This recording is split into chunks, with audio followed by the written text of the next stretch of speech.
Reef DVM's coming at you here with Italian pumpkin seed recipe. Carve up some pumpkins. Basically take the goodness out of the pumpkins. Here we have a whole bowl of it. I want to take these seeds and wash them up first, folks. You don't have to, but we sure like to.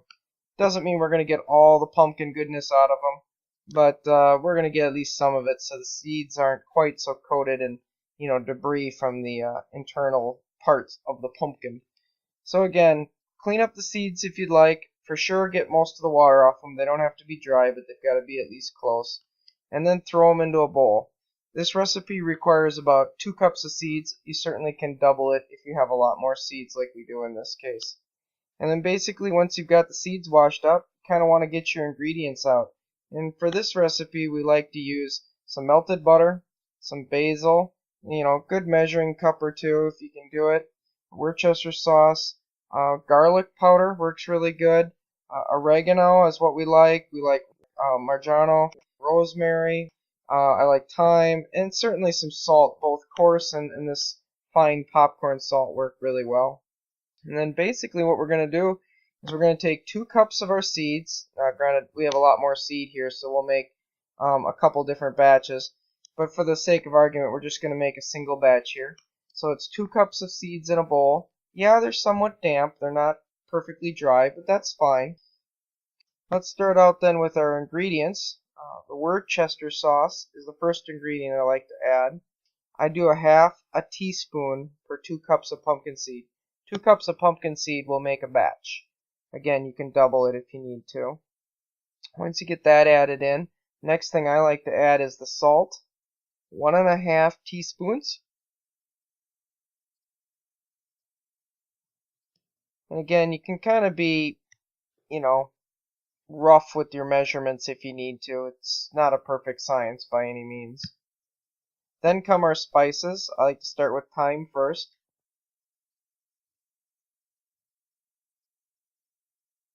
Do about a teaspoon. You certainly can add more if you like more of the thyme flavor.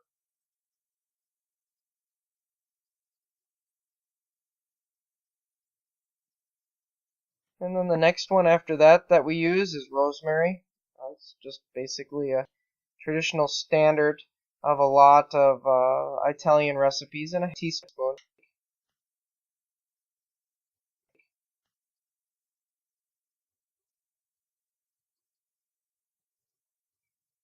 And then for our next spice, I still like the Mediterranean spices the best, so I use the marjoram.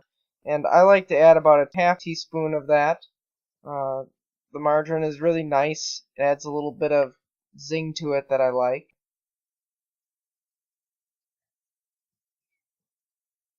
And then, of course, the staple of Italian food and cooking, at least in our country, oregano.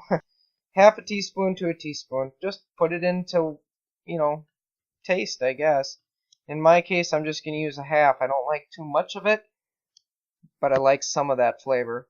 And then the basil. Basil, in this case, we grow on the farm here, so we don't have it in a spice container. We add about a ½ teaspoon.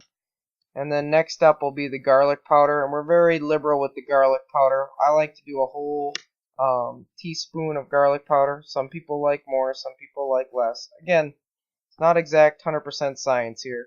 It's just kind of how do you want to flavor it. One thing I like about this recipe is it's very forgiving.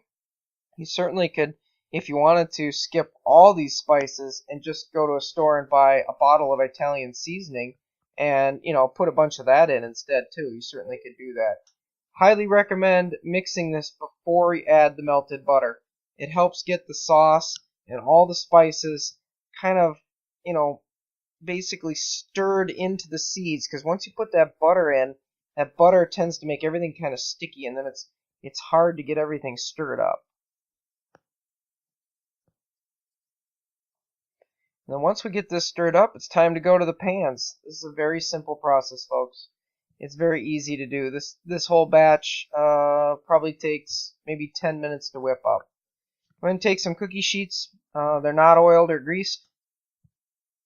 I'm just going to lay the seeds out. They're pretty wet and buttery, and you can smell the oregano and the flavoring of the spices coming out. I don't like to put a lot of seeds on a sheet. I find that they cook more evenly if they're not all touching each other and packed on a cookie sheet. So I tend to not put maybe as many on a cookie sheet as some. But if you put a lot on a pan, it'll probably just take you longer to cook them. And we're going to cook these for probably about an hour and 20 minutes on 250 degrees. But before we actually cook them, one of the things that I like is I like that little bit of saltiness, particularly in the granular form when I pick up the seeds and eat them. Even though I like the Italian flavoring still, I still want them to have a little bit of saltiness. So I found that popcorn salt or superfine Morton salt in the little shakers here works best. And I just take it while the seeds are wet and I just sprinkle it over the top. Again, this is just to taste, folks. If you don't want the salt on like this, you certainly don't have to do it. But I just think it makes the Italian pumpkin seed recipe pop a little bit. So we go over to the oven and set it for 250 degrees. And then I like to set the timer so I don't forget. I'm going to set the timer for an hour and 20 minutes.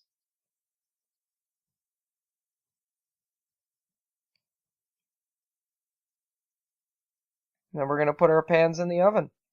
Once the pans are in the oven, I'll probably come back in about 45 minutes and stir them or flip them just to make sure that the bottoms get kind of loosened up and dried out. Sometimes they get a little stuck to the pans. So it's been about 45 minutes. I like to, again, just take out, the pans and just quick turn the seeds over. As you can see, they're still wet at the 45-minute mark yet. They're not crispy yet. If you want them a little crispier, you'd want to put them in for maybe an hour and 30, hour and 45 minutes. If you don't want them quite so crispy, probably an hour and 15. I find an hour and 20 minutes works real well for us.